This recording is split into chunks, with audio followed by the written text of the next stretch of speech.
first rule in grip sport is you tell everyone about grip sport. Crushing, pinch grip, thick bar, wrists. If the best guy in the world can't lift 100 pounds on it, I don't give a shit about it.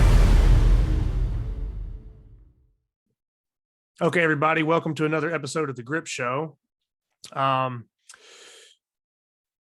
lot of times when people are doing these grip interviews and stuff like that, there's a lot of other grip sources out there interviewing people and doing their thing too.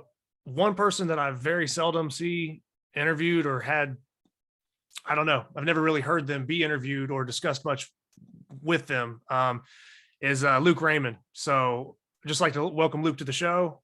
And that's my first question for you, Luke, is you've been around doing grip sport for quite a while now, probably about 9-10 years or at least. And there's a lot of these shows out here. I know you were on like the old Twig episodes. So excluding that, how come none of these other people have ever reached out or interviewed you, or have you just turned them down? I haven't even been asked by anybody, honestly. I would definitely do them because it would benefit me as far as like business wise, but also I enjoy talking with people, like kind of giving my story. People can relate to that. So no, I haven't turned anybody down as far as interviews. So yeah, it just it kind of shocks me that there isn't more of your stuff out there, because we'll get into your company and everything that you do with that, but you've consistently been one of the top lifters and at a lighter body weight compared to the heavyweights and stuff like that. But you're a guy that has pretty much hung around that 93 kilo class, around 205. And I mean, you can pretty much lift with anybody across the board in almost any lift. You make half the stuff most people are training on and lifting with. So I just found it weird that no one had ever taken the time to like, hey man, maybe we should interview this guy. You kind of like flew under the radar somehow. So I'm really happy that you accepted to do the interview, and just glad to have you on here. Yeah, I don't know if it's just because I don't have a huge online presence. Like most of my like Instagram posts and Facebook posts are personal, are a lot of like the baby and shooting and some grip stuff. It's not like a ton of stuff, and all the business stuff, I'm mostly just reposting other people's posts that they're making. So I think it may be just because I'm not as present as other people are. Yeah, you're not uploading like 5 videos a day. But No. Could you just give like a quick, like maybe 5 videos a month would be like, yeah. Could you just give kind of I guess a real just generic background? I mean, you're based up in Pennsylvania, correct? Like, I don't know if it's actually Wyalusing, but you're in that area similar to like where Jed's at, but you're like slightly like 15 minutes away from him or something, right? Yeah. So actually, I grew up in Wyalusing. Jed grew up in Towanda, and now we've switched. I live in Towanda. He lives in Wyalusing. Okay. He's a little bit older than I am, but as far as getting into any sort of strength, I never even touched a weight until I was 22 years old, right after I tore my ACL. So I had a late start for any sort of weight training. And then that is actually what directed me towards physical therapy. So after I tore my ACL, went through surgery rehab. 2 years later, I went back to PT school and completed my master's. And I kind of worked out then, but it was more of like that kind of bro science split of bench, overhead, deadlift, and very little lower body involved with like squatting and stuff like that. So and that's when, so my first 6 months out of school, I was working in Wyalusing at the local PT clinic. And that's where I had known Jed because I'd played like men's softball against him, co-ed softball against him. Okay. I knew who he was. I didn't really have a personal relationship with him as far as like friendship or anything like that. But yeah, so the story of like how I met Jed and got into grip is he became a patient of mine for thoracic outlet syndrome. Because okay, I was gonna say, can you disclose the injury?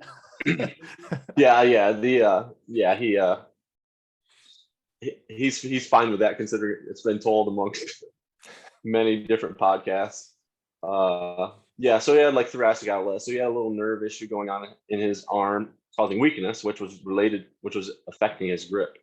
So between pec minor stretching, shoulder mobility, movement, soft tissue release, we got rid of that. But in the process, he actually invited me to his house to try some of his grip stuff. I couldn't barely do anything. I was like nothing as far as like weight and blobs. Like I think it lifted like a 70 the first day, closed like a 1.5 gripper. I don't even remember really the things that I did other than those two things. So the first thing I bought was a set of grippers, Captain to Crush grippers, because he was going to have a contest and a few months later, and that was kind of the only thing I was willing to train, and that's kind of where my grip journey started. I competed in the contest, had a few good events, a few things I didn't really know how to do. I failed on like a 1-inch phone book in the medley. That's the only thing I missed in the medley. Yeah, was a 1-inch phone book tear. I'm like, of all things. So now when you were working as a physical therapist, because you did that for like over 6 years, right? In total? Yeah, 6.5 years, Okay. full time, yeah. When Jed tries signing in, does he actually write his name Jed Johnson, or did he write down Napalm? No, I found out Napalm later down the road. Oh, so you I just knew him as Jed. Okay, I had to ask that. I was seeing if he's trying to like sign in at the front desk as Napalm, because apparently that's what he goes by, but I don't know. So yeah, so you're saying he signed in as Jed Johnson? Well, he's actually Jedediah, so I knew him by his full name. Oh man, real official. So in case you didn't know that, it's actually Jedediah. So now he has like 3 names, so it's hard to keep up with. But yeah, I think it's interesting how you you have multiple degrees, you're working as a physical therapist, and then you kind of turn that into opening your own business. I mean, because I don't know the whole like inner workings or the whole details of Arm Assassin Strength Shop, but like that's your business. But I mean that's pretty much you, correct? I mean that's like you're kind of like a one-man army with that.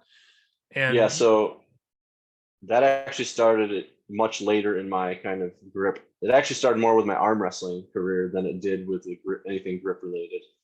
I started arm wrestling in 2016, and the only place really to order any handles or training equipment was Poland, was through like Mazarenko. There were a few smaller companies in the US, but everything was like super expensive if you had to ship it from overseas, which I mean, I understand. I'm now on the other side of that. Yeah. So I made a couple handles for arm wrestling, and I made 2. I made one for me, one for a friend. And when I went to the tournament, I took both with me. Well, I came home without one. So I sold those 2, and then I made a couple other handles, and then there was like wrist wrenches I made. Those were some of the first things I had kind of built as just a side. It was more just to basically sell enough equipment to pay for like my entry fee for arm wrestling tournaments. So if I could sell $50-$60 worth of equipment, it would help pay for the entry fees. And that's kind of where it started. And then friends of friends wanted stuff, and more friends wanted stuff. And then I started making more items.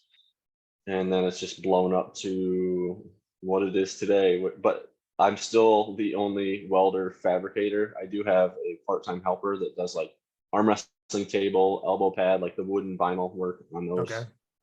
Does help with packaging occasionally, but that's only 10 to 15 hours a week at most. Okay. So you're basically, I don't want to say grip intro, but you started arm wrestling first, really, before you kind of dove into the grip world. No, grip was 2012.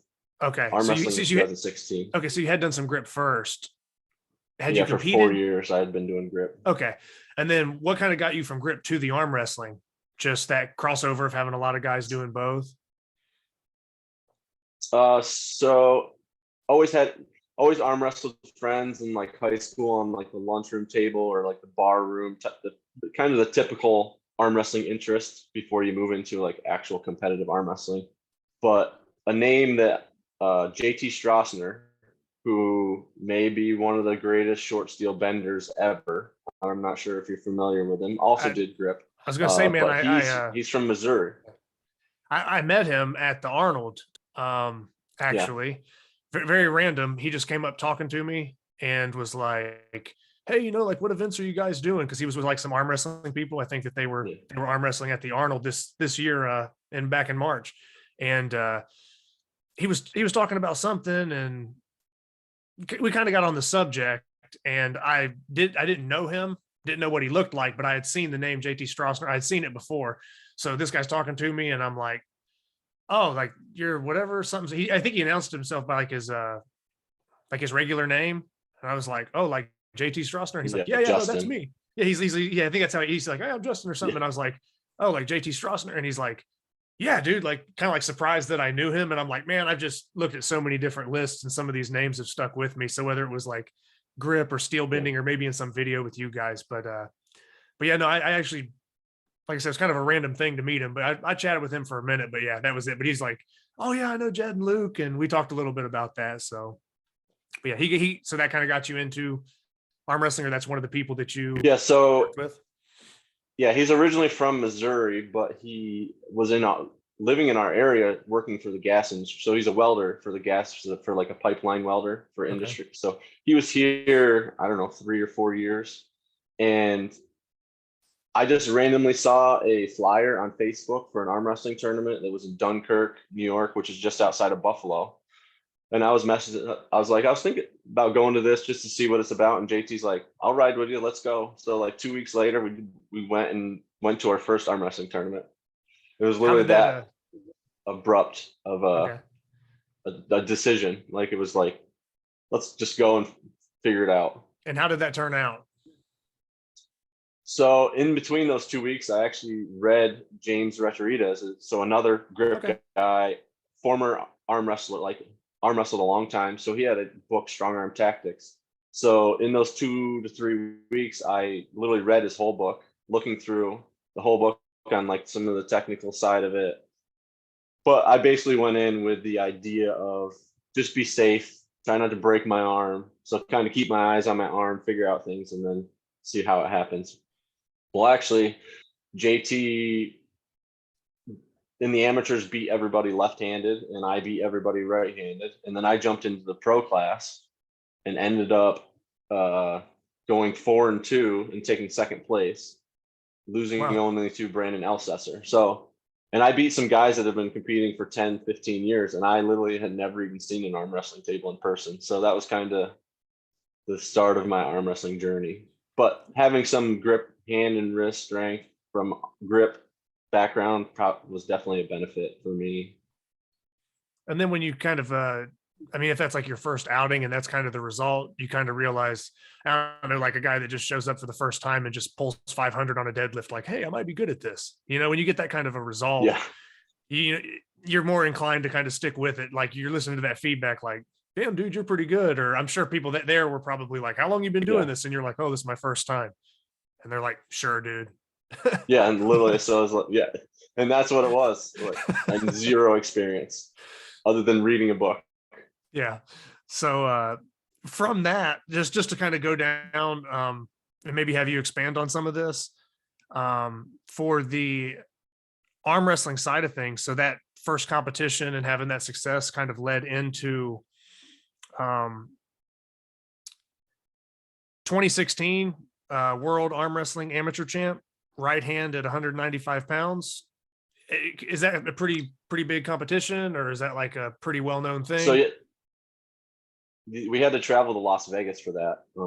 And it was definitely the biggest competition I had ever competed in, as far as like the number of people. Plus, people had to commit. Like we were gonna win a plaque. There was no money involved. The pros, there was a lot of money involved. Like it was like 20 grand for first place for each class.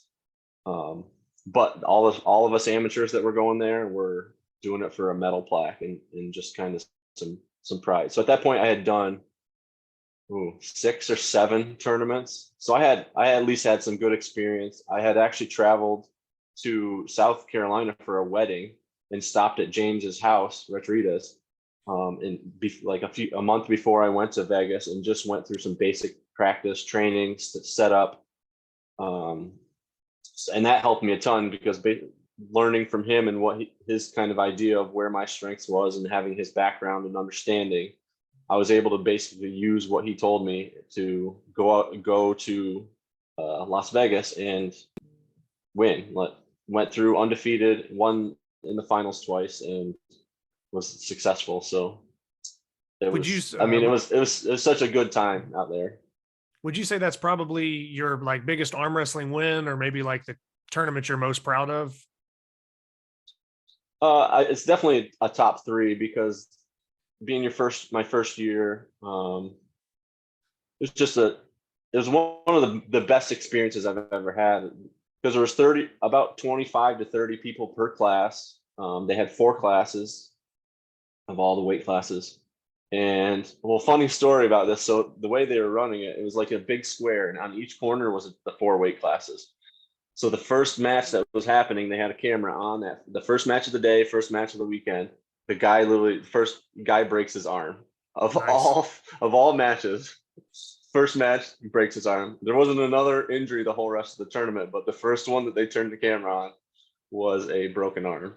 So that was like a terrible start to the whole weekend of having that happen. But yeah, I would say that it's one of the more, I mean, it was viewed online from a lot of people. They had, because WAL had sponsorships with like Monster Energy.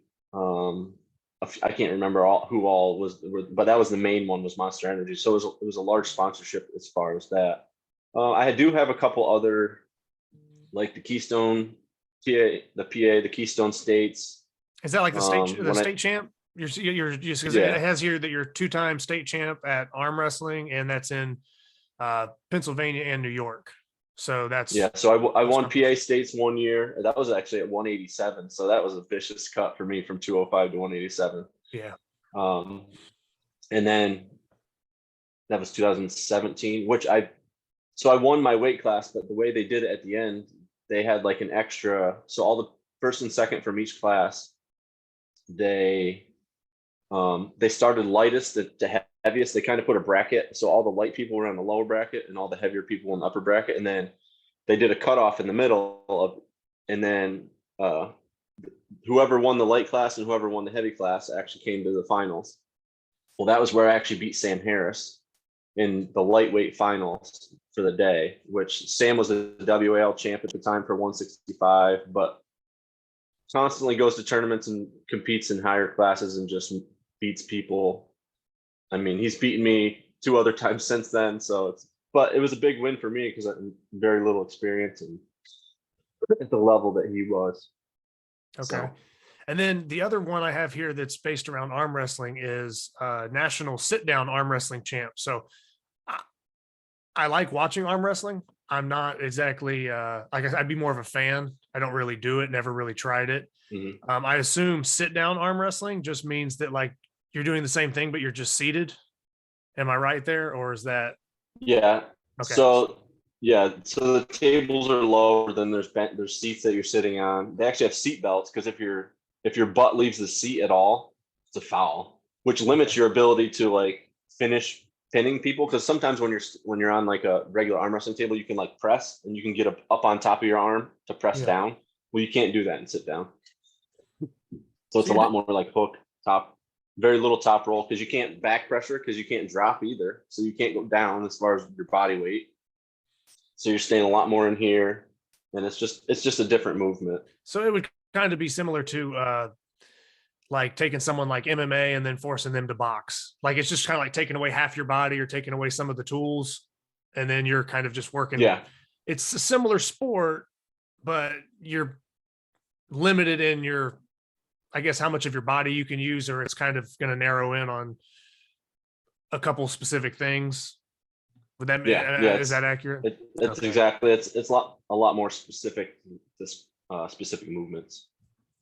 Okay. So from the arm wrestling, and like you said, you're talking started grip around 2013, 2012 or whatever, and then you're moving on to like this arm wrestling stuff in 2016. But I have here that, and this is what I'd like to bring up too, is 2018 North American Grip Sport overall champ. So from that 2016, I mean, were you still competing in grip the same time you were doing these arm wrestling things, and you were just competing in both at the same time? Or was there like different waves where like you did one for a year or two and bounce back and forth? Yeah, so I was doing both kind of the whole way through. Okay. As far as but there'd be times where I would do more arm wrestling and other times where I'd train more grip. So it just varied. Before nationals, I think I took like 3 months off of arm wrestling or 2 months off of arm wrestling, just to kind of let everything heal. Because you get a lot of tendon pain in arm wrestling if you do it a lot, like inner elbow pain. And then, so that was the year that, I mean, I'd be the first to tell you, it was the year Jed didn't compete. So it just gave me an opportunity to be successful. Like Justin Major was there, Eric Rusin was there. There's a bunch of other Canadians that were there. I'm trying to think of who all. That was going to be one of my questions. I can't even remember. Yeah, being like the overall champ, I was going to ask, if you could remember any other names that were there and who else competed, just to kind of see who you bested that day. Yeah, like, I mean, if it's guys like Eric and like I said, I was just curious about the lineup, but yeah, someone like Eric and those type of people, I mean, pretty top notch. So would you say that's probably the biggest competition in grip sport that you feel that you've won? Or would you equate like, okay, I know you won like the Arnold for 100 kg. I mean, you have a lot of different wins over the years. I'm just curious as to like, do you feel like that one was just the first biggest one and then there's many others, or is it still kind of stand atop the others? I mean, it's definitely my best individual like placing. Say it's my best competition as far as like lifting percentage based on like what I expected to get. Okay. But so that actually came down to the last event between which actually it's a lot clearer now too. In that contest, it came down to the last event. If I remember correctly, Justin was beating me by like a point something percentage point. It was a very small percentage point. So I bet I had to beat him on the wrist roller, which we had done wrist roller one other competition prior. That was at Derniat's gym, and I actually won that event there, even with like Andrew, Eric, Cody Burns was there, Jed was there. So I feel like I have good experience with wrist roller events. There's something about the way I do it, the technique that I use, the way my body fires. I can just do it very quickly. Yeah, I've seen some videos of you doing that, and anytime it's been included in something, those past videos, it seems like you're always at the top or probably the fastest there is. So regardless of who's in the room, I can see you coming out on top. Yeah, so I had done we did one trial session while we were setting it up just to kind of figure out what weight was appropriate based on like the distance we were doing. And I took one attempt. That was like the only time I ever trained it. And it was just to figure out like, all right, this is too light. We need to add another 25 pounds. Okay. So I took that time and I'm like, well, I felt like I did it pretty fast that time, but we added more weight. So, and then Justin actually beat my time by like 3 or 4 seconds. So I'm like, oh shit, like in my head. So I'm like, all right, let's just give her hell and see what happens. And when I had finished, I actually beat him by close to 10 seconds. Wow. Which was pretty significant, which at that point I knew I had just won nationals because I had just won that event by a large enough margin. And then since then, or I don't say since then, it might've been in conjunction with, but you've had, there's 3 other times you've won your weight class at nationals as well. Is that accurate? Sorry, I didn't catch what you said there. Okay. I was saying, in conjunction with that win, there may be 3 other times you've won your weight class at nationals. Is that number accurate? Or maybe you've won more? Yeah, maybe 3, maybe I couldn't find the answers to that. So I was just guessing based on memory, somewhere in that vicinity, 3-ish. Okay. I don't know where I finished like overall, like this year I won my weight class, but I finished 3rd overall behind Jen and Jason. And then you ended up tying for this year's national, you like lifted 248 on Little Bighorn. Is that what you and Tim Butler topped out at? Yeah. That was going to lead me into one thing that Yeah, I which was wanted actually was that a PR for you? that was actually a contest PR for me, which Okay. is crazy that because I hadn't been, I mean, my whole training the last 2 years since the baby was born has been very hit or miss. I kind of just do enough that I can kind of keep the motor patterns alive Mhm. of like how to grab stuff. I wouldn't say it's enough to actually build strength, but I mean, it worked. There'd been times where I'd been doing close to 260 in training and could only get like 240 in a contest. Mhm. So I'd like been stuck at that 240 mark, 242. And then finally, I think I got 244 last contest, and then 248 was the highest I'd ever done in contest. Okay, now in reference to vertical lifts, I think you hold like the jug record still in competition. You might not know. Is that I think that's like for the full lift. okay? Yeah, for the full lift, not counting to The 6 lockout inch or lift. whatever. Okay, but your Yeah. vertical lifts across the board are very good.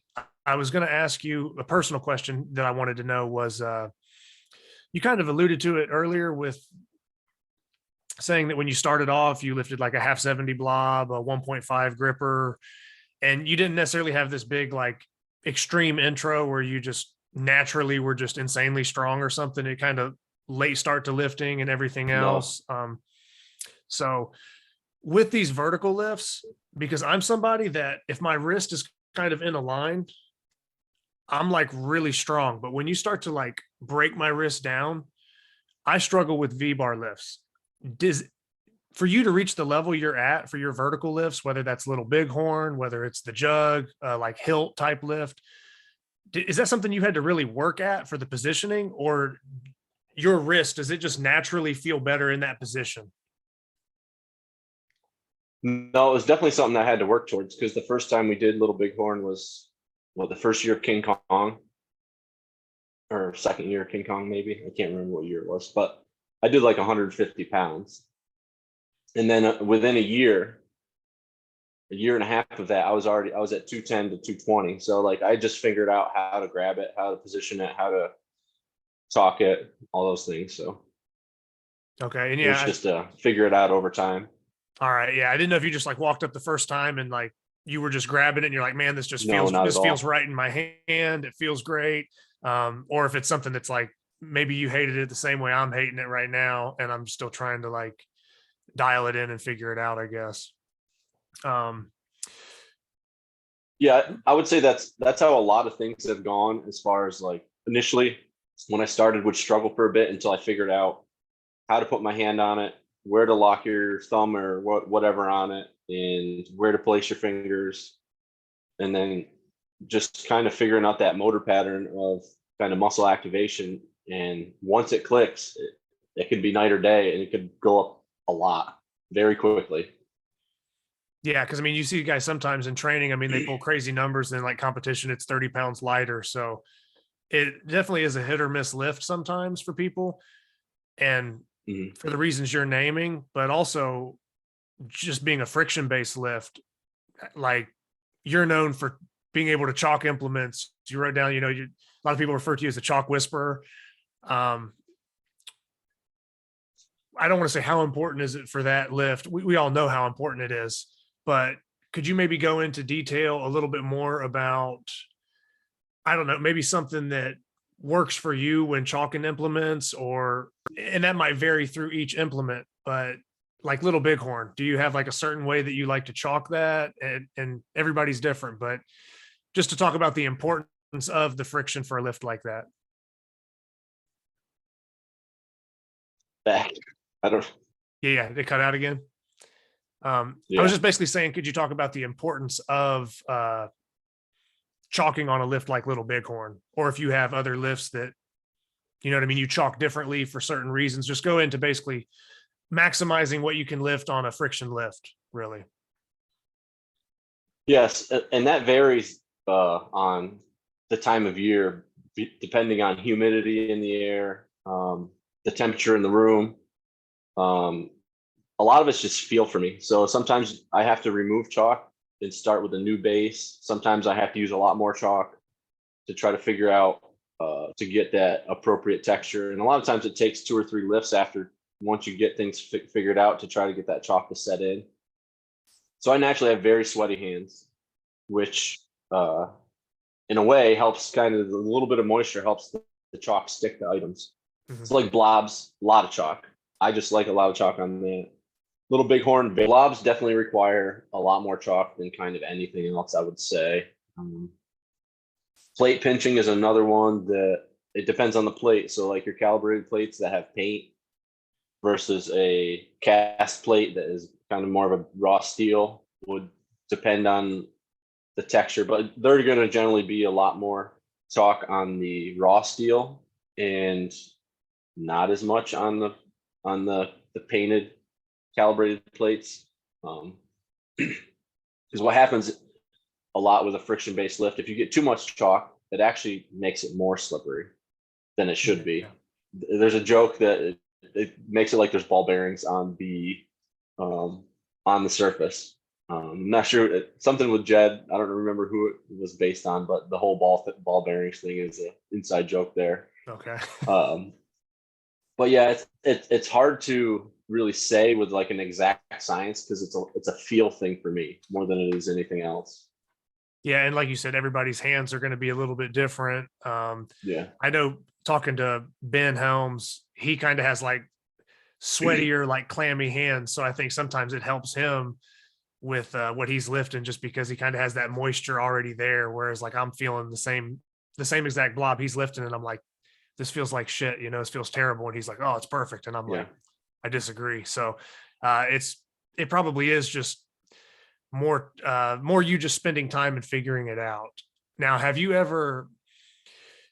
used to do this when I first started. Have you ever taken implements like on a non-training day or after you've lifted and then actually just spent like your free time chalking them for the next session? no, not Never. I mean, the only time that was like when we first started, like when we would get a new Iron Mind hub or like a Blockbuster when they use that like gloss paint. Yeah. And then we try to chalk it beforehand, but other than that, not really, because just it can kind of in the vary moment. significantly. Yeah. Okay. Like as we're warming up, because sometimes like as you're warming up to get a little bit of the hand moisture in it, to kind of get the chalk to stick is kind of when the best to figure it out for me. But that's also one thing that I feel like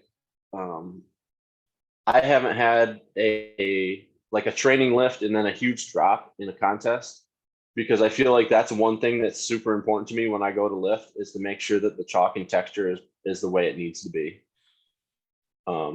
And I feel like other people don't take that as high of an importance as I do. And sometimes it can affect their lift because it's just something they're not thinking about. Yeah, they worry about hand position and like the way they're standing, but that's something that's super important to me as far as trying to get everything maximized for that moment and that lift. Well, and you see a lot of people too, in those moments where, they just walk up and kind of grab it. And I don't know if it's because they're on the spot, there's a little bit of pressure going, they maybe feel rushed, but they don't spend the time to take that extra 5 seconds to chalk it, make sure that it's feeling good before they get their hands on it. Mm-hmm. And I think that kind of shows like, it's just like a strong man, kind of evaluating maybe like a natural stone before they try to pick it up. You're looking for certain things. You're looking for how that stone fits you an easier way. You're trying to maximize the lift. I think it's very similar to the chalking you're speaking of, but so many people just run up and grab stuff and they don't really think about, I guess, adjusting the texture. They just grab it how it is and just however the last person left it, that's how I'm going to try to lift it. And you don't have to be so rushed, I guess. I think a lot of people should kind of slow down and maybe evaluate, especially on friction lifts, evaluate the handle, the implement, and take the time you're talking about to, really get the friction right before you start trying to take maximal pulls on it, or before you get mad that you didn't set a PR in competition, but you didn't even take into account one of the most important factors of the lift, which is the friction and getting the surface right. So I think it's a really good point. And I think it's something that you're kind of known for, or that's something that you've, put out there that you're serious about. And that's why you end up, landing 240 plus close to 250-pound lifts on Little Bighorn and things like that. And with the jug coming up in King Kong this October, I assume if you're doing King Kong, you'll probably be up in that upper end of people as well for the same reason. Just, I mean, that's the goal. But yeah. Are you still going to be doing a 93 for King Kong? Yeah. Or Yeah, that's I'm pretty much actually going to be your class? Yeah, I weigh 208 is kind of my normal body weight, 208, 210. So I rarely go much higher than that. Okay. And is that, I know that competition's kind of on your list. Do you have any other future competitions you're looking at right now? Or is King Kong kind of it? Well, I was hoping to make it to yours, but it doesn't look like my vacation's going to allow it. So kind of disappointed in that, but unfortunately the September 2nd is our wedding anniversary. September 3rd is our son's second birthday. Okay. And Yeah, it's got a just lot going like on. a bad time of year to try to plan a grip contest with a vacation that whole week. And it's just too much that I can't justify, plus having my elk hunt 3 weeks later that I leave for that. So it's just a lot going on in that 1 month span of September, beginning of October. And that's the other thing I was going to bring up was we both hunt. And falls, when you get into the fall, it's like there's certain weekends, there's certain weeks where it's like, I'm not doing anything else because I have to hunt. So that's why I asked, knowing that you're getting close to that October, that November, when you start getting into those fall times, it's like, okay, maybe Luke does King Kong, but he might be focusing on this other stuff. So you said you have an elk hunt that you're going to be going. Are you Yeah, so that's the first week October. Okay, so that's a little earlier. Yeah, I've never hunted elk. I've only been to Colorado like one time or that far out west. I've camped out and seen them and stuff like that, like while I was basically camping, not hunting. But I've only been I've to never Colorado hunted them for, either. yeah, like 4 days of my life. So are you going out there kind of just with your past hunting experience, and I don't want to say winging it, so to speak, but are you like kind of working with a guide or anybody to for like helping out, or like anybody that has already kind of been out where you're going to kind of have an idea of what that's going to be like? No, this is a fully guided hunt in northeastern New Mexico. There's 3 of us going. 2 of us have never hunted elk. I've never hunted elk, and the other one has hunted elk twice. But both of his other experiences were guided. So none of us have really any background for elk hunting to do a DIY. We would literally be going on no experience. So that's why we chose to go the guided route than the DIY type of hunt. And that's something that I've taken into consideration because I don't think a lot of people realize how expensive non-resident tags are, and just all the other stuff that comes with it. And then once you get out somewhere, it's like, if you've never been there, I mean, there are some of these people that maybe just have private land and they like sit on their back porch and can hunt or something, but that's not really hunting to me.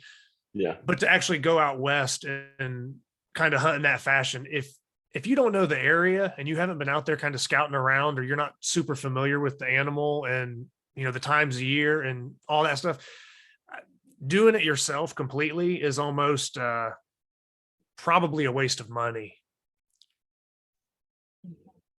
Okay, so you're talking about doing a guided elk hunt out west, and you're going to be in northern New Mexico. And I was kind of just breaking down that, like, a lot of people don't understand that if you're not doing like a guided hunt and you don't understand the animals and you don't understand exactly like where you're even going, you're pretty much just dumping a couple $1,000 and probably it's a waste of time. I mean, do you feel like that's, it all depends on what the experience is. Because some people may have a lot more free time, a lot more free money, and they may just want to go for the experience to hike around the mountains and potentially find an elk. I want to go out and try to be as successful as I can because I don't necessarily have a lot of opportunity and time to do that. So like, what would be optimal is if you could take a week in the summer to go scout an area, figure out kind of where the elk are, get there 2-3 days before the season starts, scout those 2 or 3 days, and then once you find something, you hopefully in the first couple of days of the hunt, then you're successful. I don't have that time. I have the 6-day window, 7-day window to get all that fit in.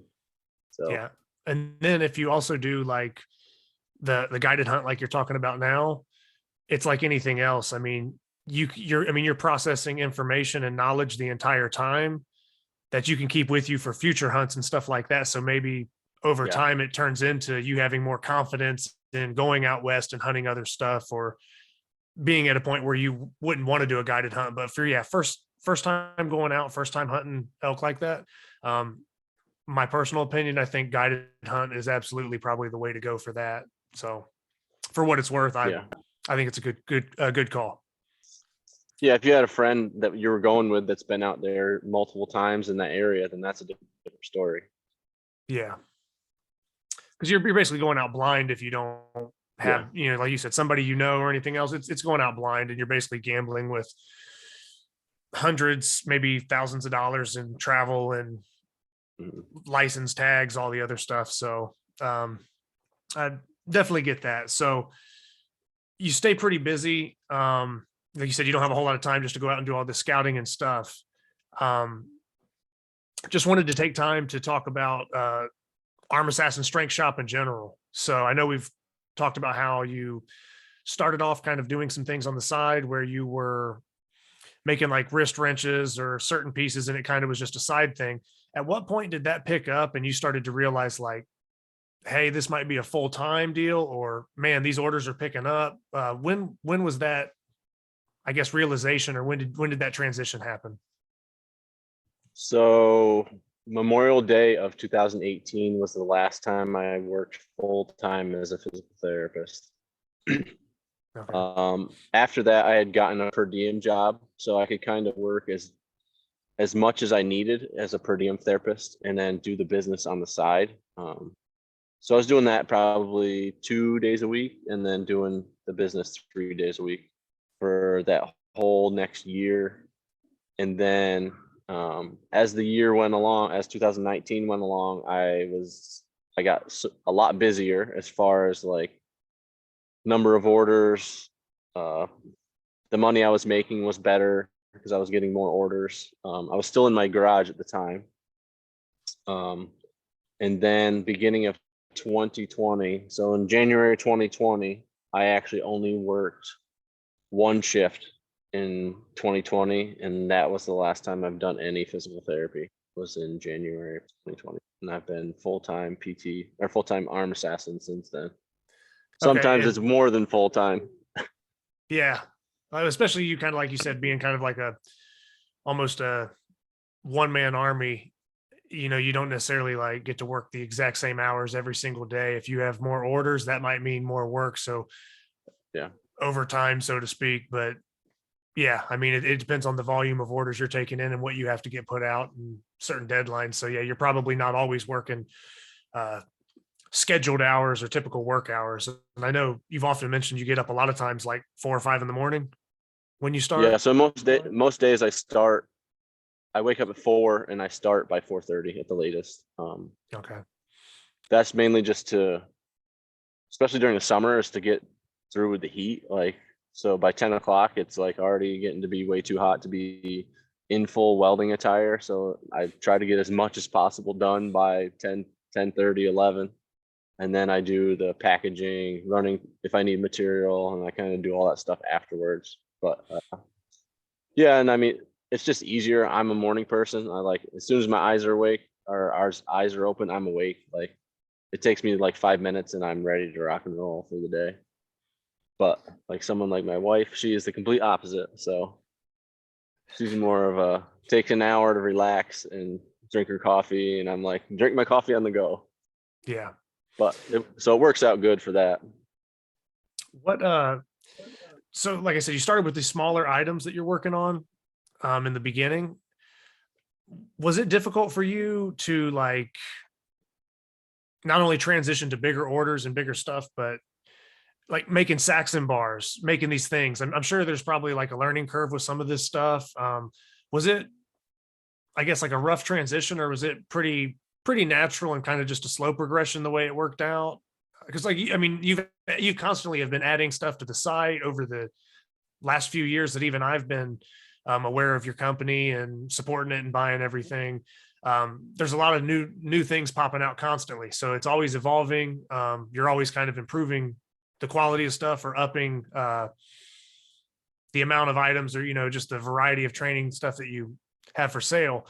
But how hard is that to go from kind of making basic stuff on the side to your catalog now? Well, as far as the biggest thing that happened was I rent a large space now, a garage, like it's a 3-bay garage space that's about 5 times the amount of square footage as I was working in. Okay. So yes, it's a lot more overhead cost wise, but it's allowed me to be way more efficient by having that extra space.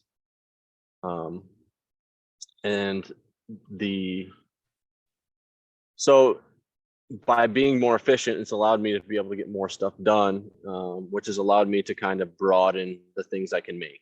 So if I have more time and I have more space, I can make bigger items because I have more room to put them. I have more room where I can package them. And that's kind of where things have grown. Sometimes things on the website, someone will ask for a custom item and then it'll become a regular item. So it really just depends on what it is. And then that item might now be offered in 5 different sizes instead of just one size that original order was made by, or maybe offered in different lengths.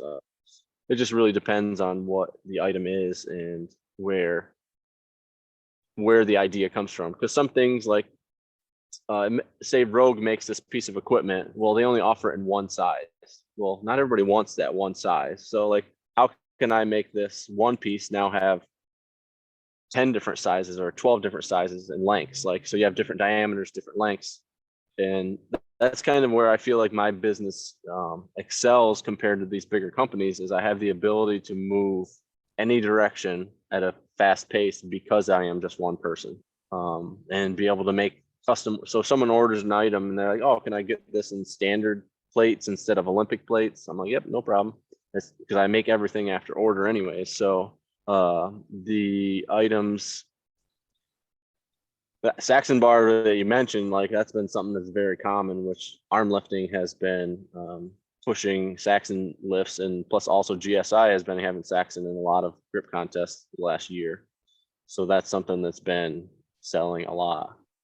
Yeah, I was gonna say, I know for like the Olympia for arm lifting, they just did they announced a little while ago that they're gonna have a 2x5 Saxon, because normally they've only contested the 3-inch. So have you been getting blown up with a lot of 2x5 orders for Saxon bar? Yeah, I've made like probably 35 Saxon bars in the last month. Okay. Yeah. So, and I'd probably say it's 60% are 2x5s. Yeah. And normally that wouldn't be the case, because we'd normally be going by 3-inch. But like I said, you can tell that when something's being contested, everybody kind of wants to train on that implement and get hands on it. Yeah. So then you're going to see that influx of orders. Do you have a piece of equipment that's your favorite to make from like the fabrication standpoint? I wouldn't say favorite. I would say I have a lot that I don't mind making, and then there's a few that I just don't like making. Okay, what's like the biggest? What's the biggest pain in the ass? Like, what's the one when you get the order, you're just like, man, like this is annoying. Well, that wrist, the new like little wrist curl trainer, but I priced that appropriate, that because it is a pain in my ass to make, that I'm like, well, it's worth it to make it because the price pays for the inconvenience of having to make it and get everything lined up. But I mean, arm wrestling tables take a long time as far as like profit. They're a low profit item.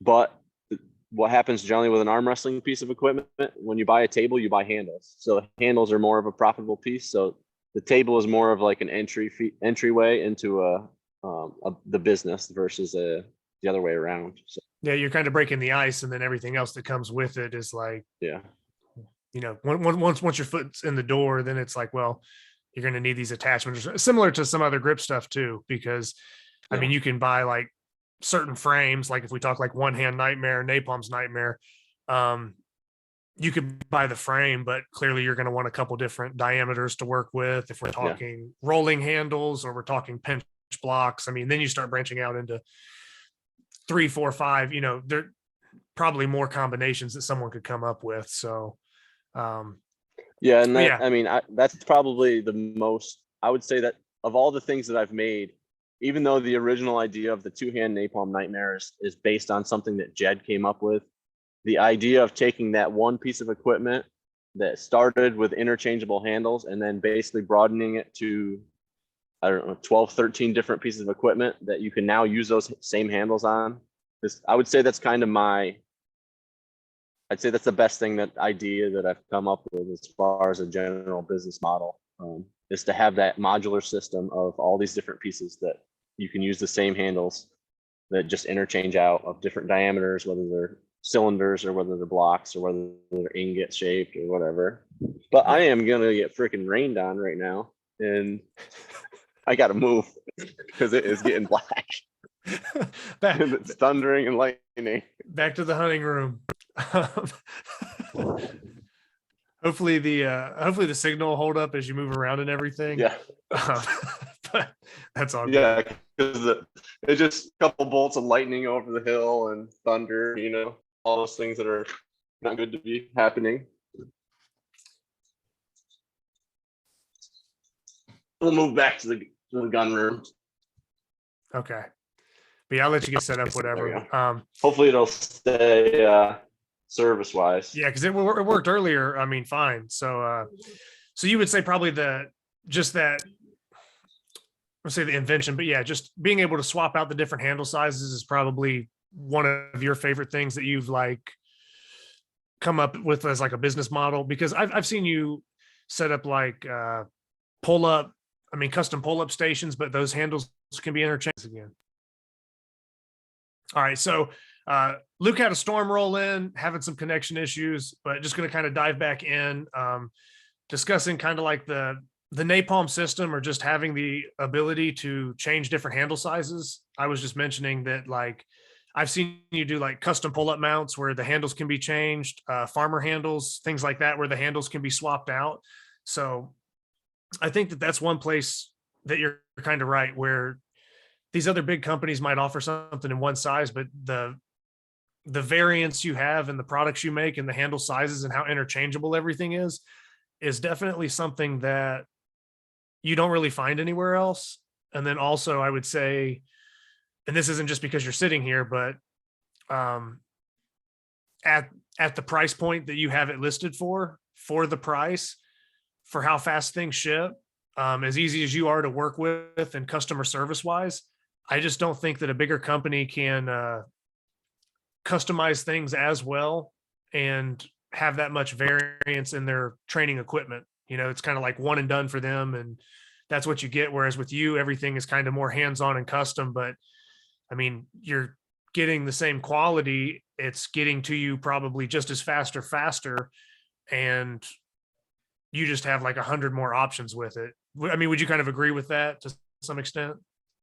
Yeah, for sure. I mean, yeah, so everything is made after someone orders it, which, yeah, you don't get that instant, like ship the next day, but my turnaround time is 5 to 7 days. And like I said, it's all made after the purchase. And I stay by that 5 to 7 business day turnaround pretty rigidly. I think there's been just a handful that it's like where the 7th day is like a Sunday. So I got to wait till Monday anyway. So it's like, it ends up being an extra day. But, yeah, and like a lot of times with custom orders, people with some custom, it's like, well, it's not the same, so now I'm going to charge you more. I'm like, well, is it the same for me to make it as this custom order, or versus the normal? Then why would I charge more money for something that's going to be the same amount of work? It might be $1 or $2 different price wise for material, but that's not something that I'm generally concerned about. So, okay, and then as far as we mentioned how like the pickup with the arm lifting using the 2x5 Saxon has kind of picked up some sales in that regard. Is there any other like trend or any other items that are kind of hot items right now that you're noticing, or is it pretty much just kind of standard across the board? I mean, the napalm stuff has always stayed pretty consistent as far as like people ordering handles, ordering one-handed nightmare, or like you said, pull-up bars, wall mounted, rack mounted. So that whole system has been pretty busy. Arm wrestling, like the webbing type handles always been pretty steady. 30 to 40 items that depending on like contests, whether it be arm wrestling or if somebody that's prominent on social media posts a video using a different piece, then you'll get like an influx of orders of that item. Yeah. Do you have anything new kind of in the works? Maybe that you haven't made yet, or any new items or a training item that hits something differently, or is it pretty much kind of got most of your catalog kind of established? And then if a good idea pops up, maybe you'll make something new, but for the most part. Yeah. So there's, I mean, a couple new items. So that Timmy Livingston made that. It's like a rolling pull-up bar, but it's just a single handle, single rolling. So it's like both hands are connected. And that's interchangeable. So I just added that to the website. The hand thigh lift bar that Devin Hoover's been using, I added that as like a, well, I don't know if I added that. I got to get a picture of one first before I add it. But, and then also the bar to load. So like Alex Guija, or however you pronounce his last name. Yeah. But basically it's a heavy lift bar. So it's like a standard length bar, but the center section is like only 16 inches long. And then the rest of it is loadable. So like if you're doing like a hand thigh lift with like 1,500 pounds, you have enough room on it to be able to do it. So yeah, that's kind of the newest stuff that I have as far as items too. Oh, and then an item I've made a few, but I forgot to add to the website was like so they're napalm handles, but so it's like an offset. So like an holly it up like dumbbell where you can add the weight on your thumb side and kind of get pair center of access off out of the center to one side, so that you can kind of train it like an inch dumbbell lift where it wants to rotate by putting that side more on your thumb.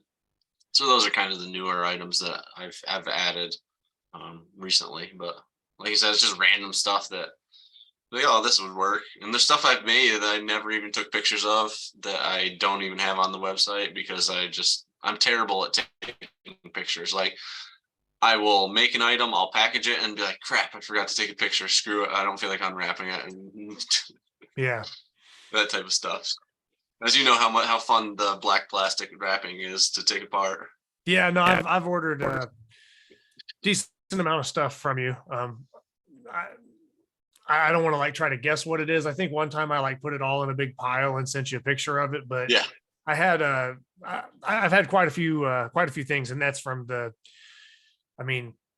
multiple t-shirts, couple hats, just all the lifting stuff, different bars. So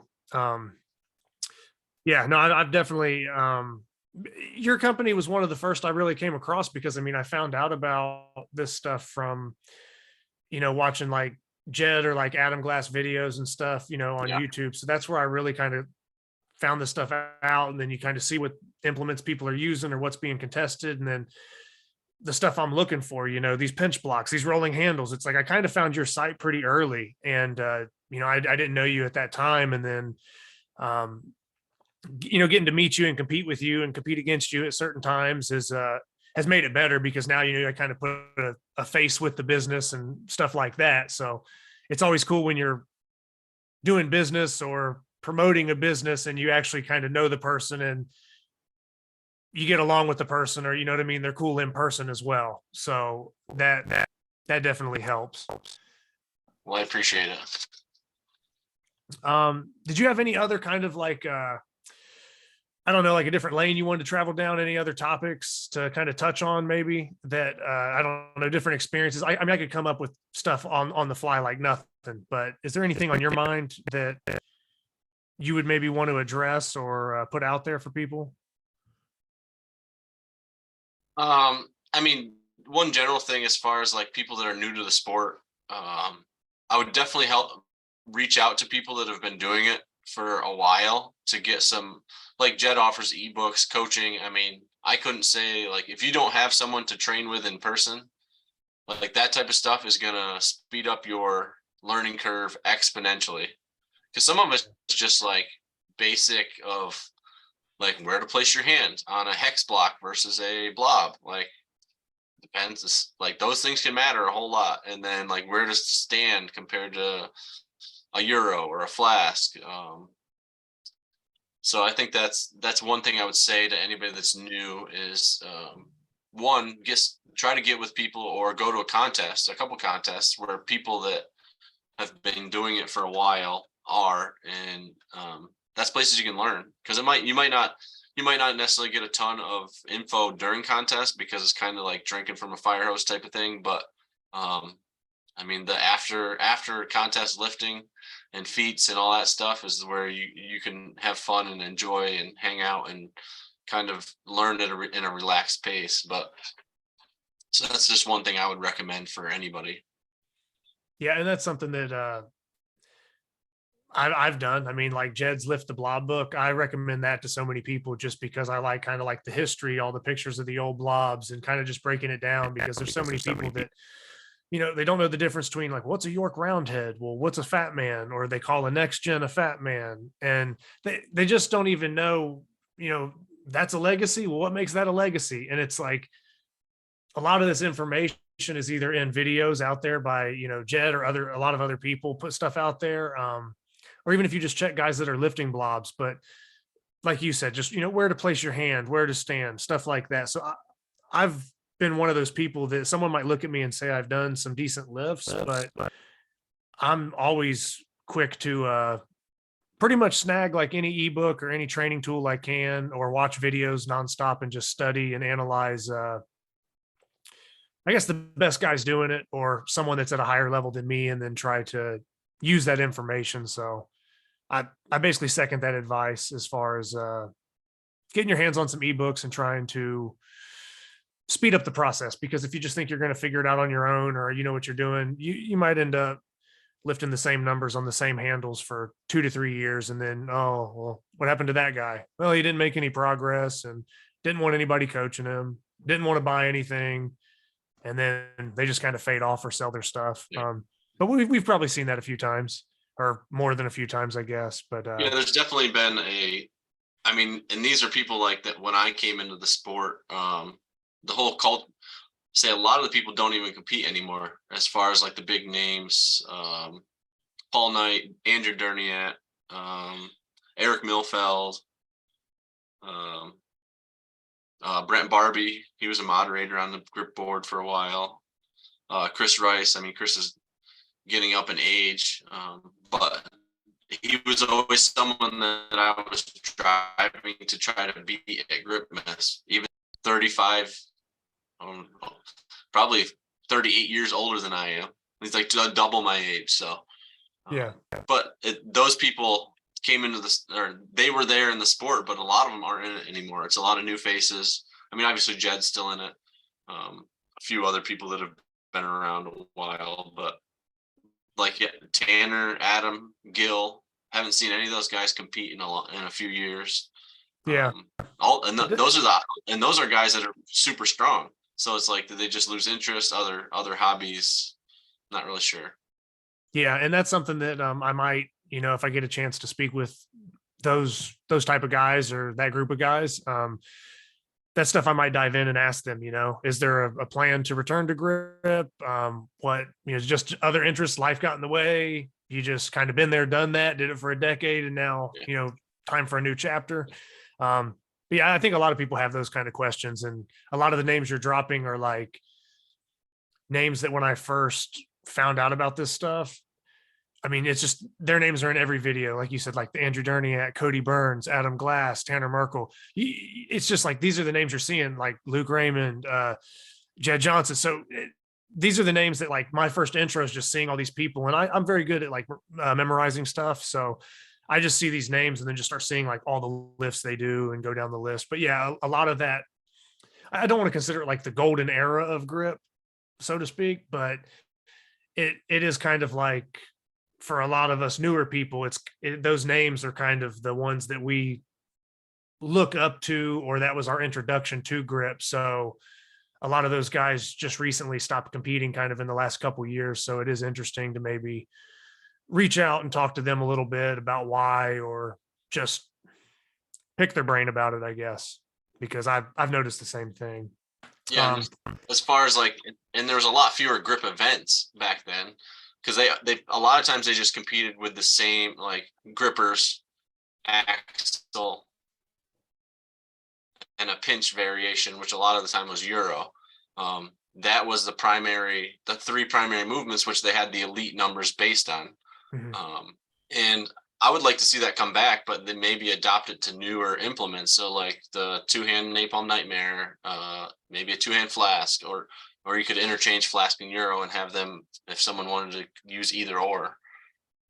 But that was always something that when I first started was a kind of a drive to move into a weight class elite number. And then you have the overall elite, which I still don't even reach the overall elite. It was like 800 pounds between those three lifts. And that's something similar to kind of like a powerlifting format. Like, you can reach elite in these three lifts, but with grip, we have so many different lifts that we're contesting, and the implements have kind of evolved or changed what's been contested. So it kind of makes it hard to pin down like, well, what 3 or 4 things should we use to categorize elite, or if we do pinch, well, what's the most contested or standardized pinch item that would be best? Or if we're doing thick bar, well, it's like I said, it's hard to say because there's a lot of variance now, where like you're saying back then there was kind of more of a staple of a few things, and you could pretty much gauge similar to powerlifting, here's your bench, squat, and dead. So that's where it's at. But I think it's a good idea. And I spoke to a lot of other people. Chaz Strange is one of those people, Stranger Grip. He's mentioned that before in talks and stuff about trying to get some kind of a total back into grip, or find out, certain events, like you said, maybe there's 2 things in this category that could be used that are similar, but I don't know. I think it would motivate a lot of people, and it'd be pretty cool to have again, just to kind of say that you're on a certain level, or just something to strive for other than pulling random numbers on random stuff. And aside from maybe shooting for the best in your weight class or trying to get up the leaderboard list, you don't really have a title placed on it.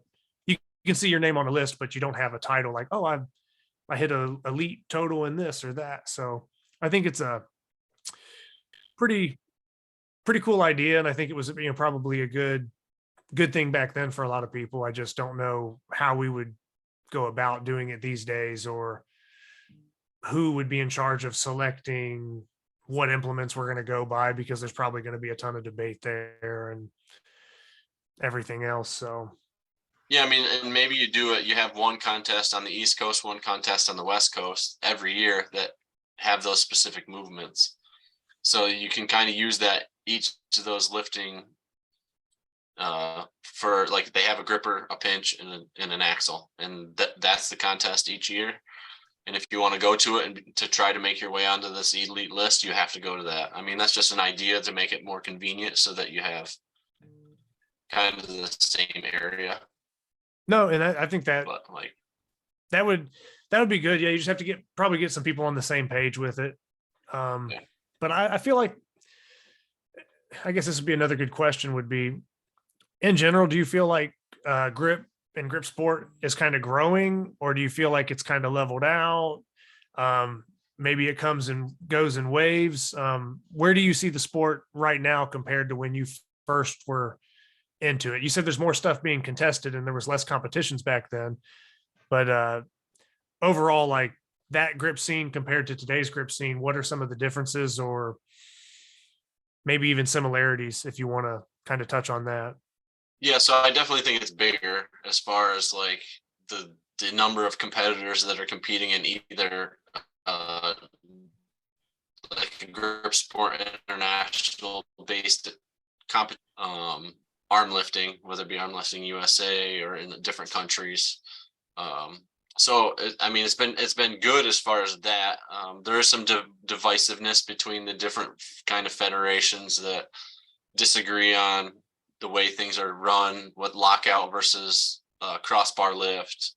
But I think those are good at the same time, because not everybody has to agree. I think as long as you develop a set of rules and then you follow those rules how they're supposed to be, whether it be a lockout or a crossbar or and then the judging just needs to be done at it with a high level. I mean, that's always been the issue of stuff like a lockout lift, is the judging can be a little suspect, and then people are getting lifts that normally wouldn't pass.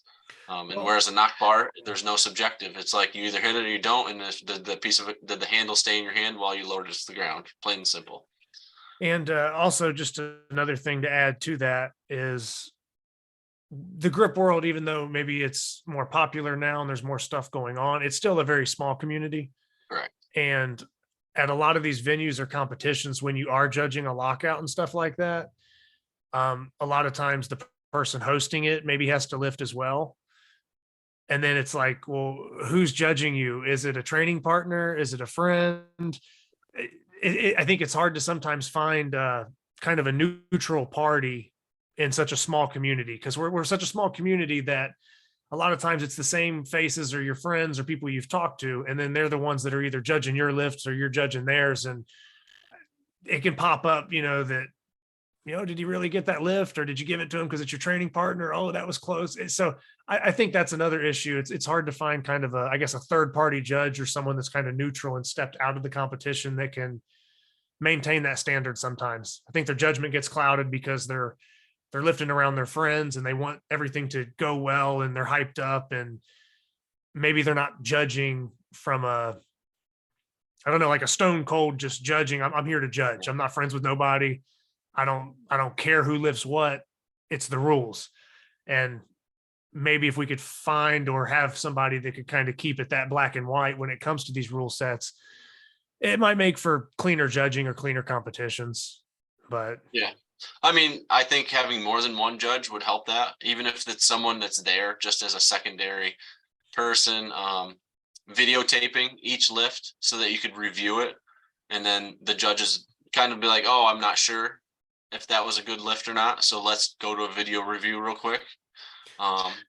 Like most major sports. Most major sports, you have a challenge or you have a replay, instant replay, and calls can get reversed. Especially when that judge has a split second to decide something or see it with their eyes. I mean, they might have been looking at one portion of the lift and it was good and kind of missed another because there's a lot going on. And so many other sports have kind of instant replay. And I want to say out of the last couple, this is only, probably the first 5 interviews I've done. Maybe I have some in the vault that, I'll release whatever. But as far as the interviews, and most of the people, when we get on the subject of this pulling to a knock bar, pulling to lockout type stuff, the possible second judge or video replay has been a very common theme. So yeah. I think that now with someone of your experience, the other people I've spoke to, the fact that this is like the 3rd or 4th time I'm hearing it, it's like, this might be something that we take an episode and maybe I get 3 or 4 other people on here, because I plan on doing more than just interviews. I plan on actually doing like topic discussions sometimes, or like debates or whatever you want to call it. And that might be a good subject, just judging in general and how we could improve judging. But you're not the first person to recommend video replay or a second judge. It's like the 3rd person in a row that's mentioned a second judge to me. So yeah, like I said, as a judge, you have to be willing to call a no lift on somebody or incidental bracing or whatever. I judged the one year I didn't compete at the Arnold, and I had to call a no lift on Ode because the bar was slipping out of his hand as he locked it out. The other judge, so we had 3 judges, a center and 2 sides, and everybody else called it good. And I said, no, he did not have control of the bar at lockout, so it's no lift. Yeah. And like it was 2, and so the head judge gave him the down call, but I said no because it was slipping. So at that point, it becomes no lift. And I'm like, I didn't care. Like, I don't care who it is. For me, it's just like, is it a good lift or is it not? And if someone at lockout is beginning to lose it as you reach lockout, then it's not. It's just the bar's moving. You're not in control of it, so it's no lift. Yeah. I think that's one of the hardest parts to judge, is kind of right there when you get to those maximal lifts is, did you reach lockout and then the bar kind of opens your hand up and then you can kind of write it down and maybe that's a good lift, or was it starting to open and pry your hand? Like your hands started to open and it's slipping, and then you think you're kind of standing up straight, but the bar is already going back down. I think that's like the biggest thing with lockout, where guys will confuse it, because I see so many times that, the bar's coming up, their body continues up, and then the bar kind of stalls, and then they'll still give them the down call because their body kept moving up. Yeah. But you have to like see I think you need to kind of see the control in the hands as well. So I think it's a good point you're bringing up. And yeah, I mean, that's something that, I've hosted mostly smaller stuff so far, like multi-venue, like the King Kong type stuff. But for heavy hands, if we're hosting a big thing, I mean, it's very likely that, depending on how me and Ben break up the judging, but I mean, I might have to look at somebody like Eric Rusain, who's been doing this for, I don't know, 10 plus years and pulling 400 plus on the axle. I might have to look at him and say no lift.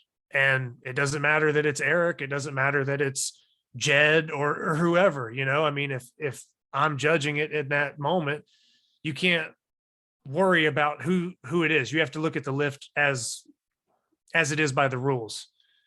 Who's lifting it? It's like, if it's a day one lifter or if it's Jed Johnson lifting it, like, Doesn't matter. the rules are the rules. So Right. I definitely think that your take on that and keeping the integrity of the lifts and the competitions is very important, because so often we see lifts get passed that shouldn't be. And like I said, it can be hard to tell your friends no. It can be hard to tell the leader of an organization no, you didn't lift it. Or maybe somebody you've looked up to in this community, and I don't want to say they're like a hero or something, but maybe somebody you've been coached by, and then you're hosting a competition and the same dude that's coaching you have to be like, no, you didn't have it. And yeah, they might get pissed or something, but you have to do it. I mean, for the sake of the sport, because the more you start getting lenient, the more the floodgates open. And next thing you know, you start just disintegrating years of history. You start destroying leaderboards, you start destroying lifts, implements, and it only takes a handful of competitions where someone's lenient or messing something up, and it can pretty much just tarnish everything before it, because now you have 5 guys that did incomplete lifts and they just took the world record and made it 6th place or something like that. Does that kind of make sense there? Yeah, I mean, that's what happened with the Iron Mine axle with Mike Burke's record that he had for, I mean, it was there for 5 years before they got rid of it, because that was, I mean, it's 100% not a complete lift. Like, he totally didn't have control of it at lockout, and they still accepted it as the world record. And it sat there for a while until they decided to remove it because it wasn't an actual good lift, which, yeah, I mean, I'm happy they did it, but what took 5 years? All you need to see was one video and then be like, no, that's not a lift. Sorry. Yeah. And then since then, I think Carl Meyersko has the current record, I believe. For the Iron Mind axle. Yeah, I'm not sure what exactly it is. I mean, he set the Rogue axle at the Arnold also.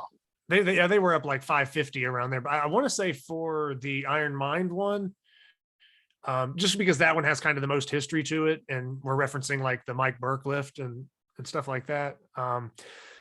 I think Carl lifted like 526 or 527. Yeah. So I'm talking pounds. It's like, I don't want to try to do the math in kilos. I'm a pounds person when I lift usually. So I'm getting better at some of the kilo conversions and stuff like that. But yeah, so I think Carl, it was definitely 520 something. I want to say 527. So if I'm off a pound or two, sorry, but yeah, so it's, but that was, going off memory of that lift, much better lockout than the previous one that was removed or whatever with Mike Burke. Have you seen the lift that Carl did on it? I feel like I have somewhere, but okay. I can't say with 100% certainty that I remember. Okay. But yeah, in my opinion, definitely a cleaner lift, and I don't know, just better. But yeah, so been going at it for a minute. Like I said, we had some connection issues and stuff, bouncing around. The viewers or the listeners aren't going to get it as much, but like if you view this on YouTube in the future, you're going to see Luke with like 6 or 7 different backgrounds. So inside, outside, rainstorm coming through. Yeah, all the taxidermy and stuff in the hunting room. But Yeah. So, I mean, you had that kind of last thing for people getting into the sport, ebooks, just getting to competitions, competing, trying to learn. Do you have any kind of closing statement, maybe aside from that for the new people, or just anything you'd like to throw out there as we kind of wrap up? Because, like I said, we've had a lot of connection errors and stuff like that. We still had a lot of good stretches where we have good points. Um, but, uh, but yeah, I mean, the floor is yours pretty much. So, I mean, if you have anything else that you think we didn't touch on, or I don't know, just a good subject, good topic, you can Yeah, I mean, kind of I'd shoot. say, I mean, biggest thing is if you can try to stay healthy. I mean, other than like skin tears and like that normal thing, like that's going to happen to everybody no matter what. And yeah, you take a week or two off and it comes back, but there are some lifts that are higher risk, and it's one of those things that you take a chance. If you want to do it, then it's up to you. But as far as my training, I've gotten to the point where I just train things that I enjoy. If I don't enjoy it, then I don't even really waste my time with it, because I'm so limited on my time to be able to actually grip train. So yeah, it may affect my contest lifts and all this stuff, but at the end of the day, it makes me want to continue to do grip and continue to enjoy the sport. Because like you said, there was people that were in it for 10 years and they just left. Like they stopped doing it, whether not sure where they went, but I'm on year 10 and I want to continue to compete at a fairly high level, I would say. There's some lifts I'm just not going to ever get to a high level. But so I got to just focus on pinch, V-bar, try to get my thick bar up as well as I can. It's always been something I've struggled with, but and then just kind of keep at it, because it's a marathon. It's definitely not a sprint as far as your training goes. And like me, like we talked about earlier, like I didn't progress fast. Like it took me like 2.5 years before I even pulled 200 pounds on any sort of pinch device, two-handed. Like it took a long time, and I was training 3 to 4 days a week with Jed, with someone that had lots of knowledge, lots of background. And Yeah, so you weren't that guy that was just lifting by yourself and couldn't figure it out with terrible form. You had a good coach, somebody that was knowledgeable right there, and you still had kind of slow gains, you Yeah. know, through the implements. So, but like I said, it's just been consistency, and there's been times where I take the summer off and I play golf and I do other things, and I might do like 3 or 4 grip sessions the whole summer, and then come back to it in the fall, winter, spring. But it's also kept my passion there, because I don't feel burnout ever. Like I yeah. just kind of switched to something else, but that's just me. I have too many hobbies anyways, as far as golf, hunting, and then adding a family and kid involved in it just gets a little bit more complicated, but I wouldn't change it for anything. So Yeah, absolutely. And as somebody that's basically going into probably their third year of competing, I've only been competing about 2 years. Um, it's cool when guys like you or Jed or the other people we've mentioned throughout this podcast do stick around. So I kind of, I don't know if that's selfish or not, because they might have good reasons for why they're not training or why they don't want to do it. But yeah, I mean, I would love it if some of these guys that haven't competed in a couple of years came out and just, I don't know, maybe just shake it up a little bit. Maybe you got some competition where everybody's like, oh man, yeah, we kind of know how everybody's gonna do it. And then it would be awesome if I don't know, like it might be a stretch, but like it'd be awesome if like Andrew Durniat just came out one time and just see what you pull. yeah. It's going to be probably crazy regardless. It'd be cool, if just unexpected Adam Glass popped up one time and just, hey, I'm at this thing, and it's like, oh shit. Like I would just love to see that as somebody that's newer to the sport. But that's why, like I said, it's cool when people like you, Jed. I can name 100 others. I say you and Jed because you're both right there in that, kind of that same area, and we're talking right now. But it's just cool when the bigger names kind of stick around and you get to kind of pick up that knowledge in person, or you get to compete alongside. You can almost learn something from everybody at these competitions and stuff. So the more of those bigger names that were like at the top when I first found out about it 2-3 years ago, I would love for those guys to still be competing because I'd like to go against them. I would like to learn from them. And when they're not, whether it's travel or whatever the issue is, but if they're just not competing and their numbers aren't getting thrown out there, I don't necessarily need that to motivate me. I'm still motivated to just beat my own numbers and, compete against the current crop of people. But you want kind of those people that were there before you that you're kind of chasing after to kind of show up and kind of see where you're at. I don't know. It's just a little extra boost for me at least. Yeah, I mean, like you said, at the end of the day, it's about progressing against yourself. Like, yeah, I go to contests and hopefully I can win my weight class. But at the end of the day, my goal is to lift what I hope I can lift. And if I lose and I lift all my lifts and I do well on my lifts, whatever, like, it's not the end of the world because like someone else had a better day. But I did everything I could to be successful that day. And at the end of the day, that's all you can do. Yeah. And that's probably good advice too for others that are trying to get into the sport, that just focus on yourself. I mean, whether it's 1 pound, 5 pounds at a time, climbing up, focus on yourself. And obviously, look ahead. I wouldn't look down. Look up and chase those bigger lifters, the bigger leaderboards, but don't get like looking so high up the mountain that you almost discourage yourself. Or like you said, maybe the sport doesn't become fun and you lose your passion for it because,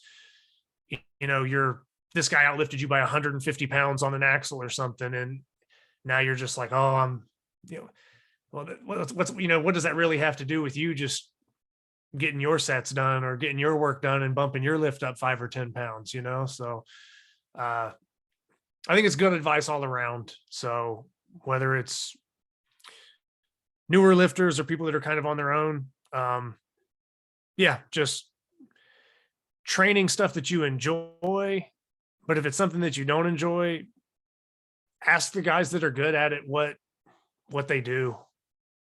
Why are you so good at this lift? Hey, and then just take that info. It might be a lift you hate, but if you can still increase it a little bit, it might just help your performance if you plan on competing, or it might get you over some hump in training that you didn't think you'd ever overcome. So like I said, kind of generic advice that seems common sense, but I think it's worth noting. But I think people can repeat that, but can they actually take it to heart? Because as I started caring less about like my standings and like where I place and just how I did personally, as far as like my lifts, I'm way happier and enjoy the sport way more because there's no pressure on myself. It's like, go have fun and do what you can. Well, and that's that like, maybe because I'm training less versus like, I feel like when you train a lot, you set these expectations that you need to meet, and can sometimes be a negative because you're putting so much pressure on yourself that absolutely you're not going through your normal pre-lift routine. You're stressing out about a lift. Well, like, what if I miss this lift? What if, like, if you're thinking about that, and be like, versus like, screw it, I'm going to give it hell. Let's add 5 more pounds and see what happens. And if you get it, you get it. If you don't, you're like, whatever. Yeah. This is similar to like 2 years ago at nationals, you were basically like running your arm assassin booth because there was a whole like arm wrestling tournament going on as well. So, I mean, there was even times during warmups, you're like making sales and selling equipment down here. And then you're just having, like you said, no pressure on yourself. You're just bouncing back and forth between running your business, jumping in on warmups and maybe miss a couple jumps, but you're not like freaking out about it or being negative or getting annoyed at it. You're just, you're kind of just having fun with it. And then still also performing and winning your weight class too. So, I'm probably guilty of that in the past as well. You train so much, so often, all the time, to where you get these expectations, and then you go 5 pounds, 10 pounds under a couple of those lifts, and next thing you know, it's like, I don't know, you're just ready to like explode and freak out, and it's kind of like, dude, there's going to be another tournament, another competition, and so I think your approach is from somebody who's been here as long as you have, done as well as you have,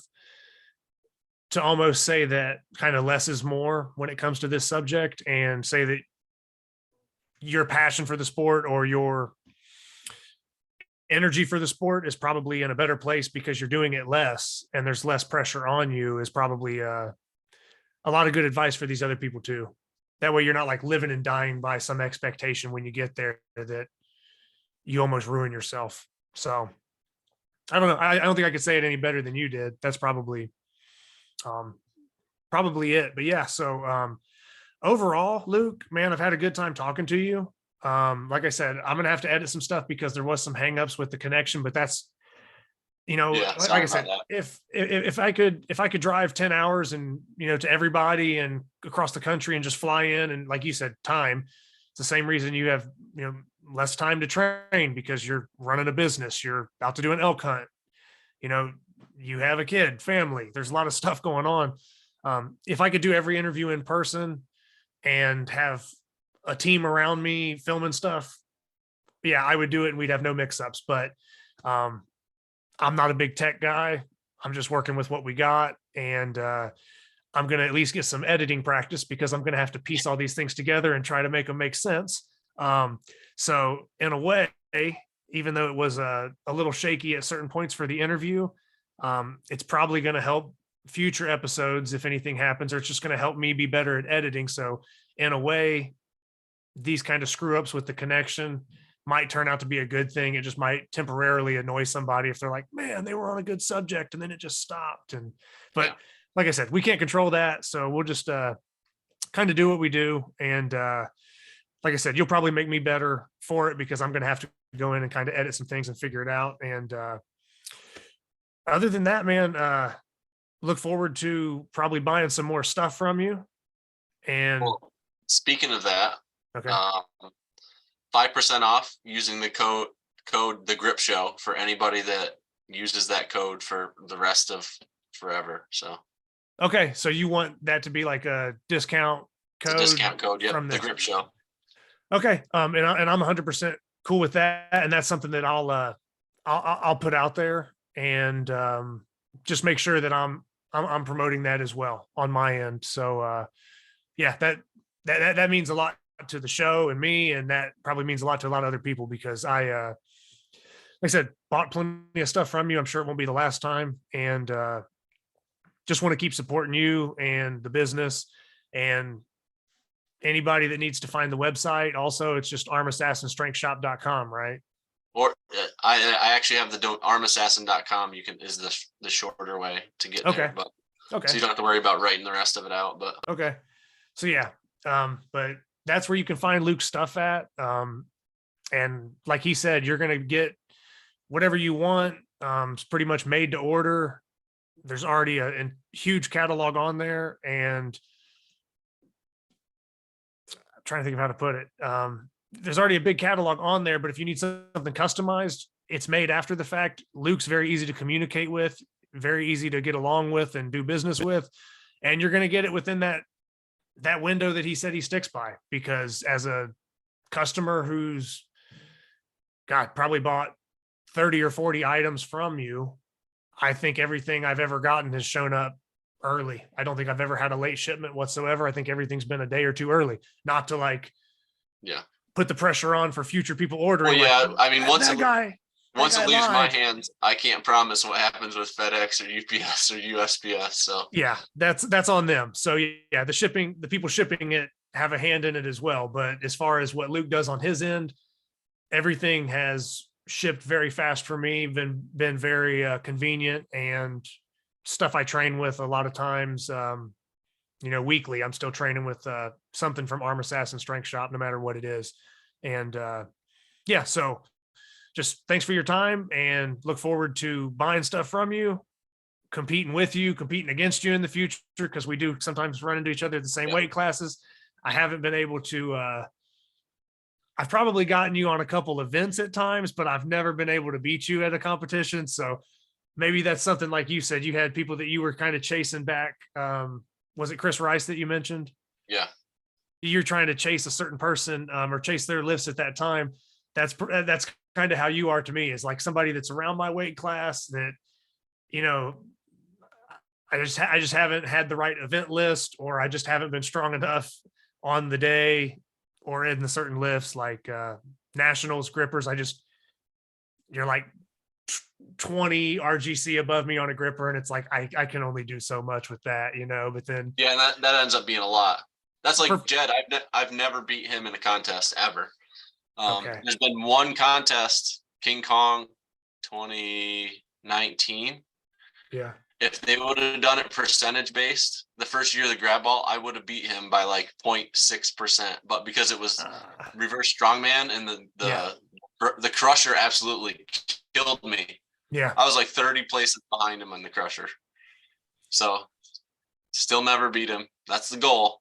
But yeah, so you chase Jed. I'm gonna try to chase you and beat you in one of these competitions. And like I said, hopefully everybody just enjoys the interview, and go check out Luke's website and just enjoy training and try to make the most of your training, train things you like, and try to be in the sport for a long time. Or if you plan on getting into the sport, you don't want to be one of those people that fizzles and burns out in a year or two. And I don't know, like I said, it's a lifelong thing. Like Luke said, it's a marathon.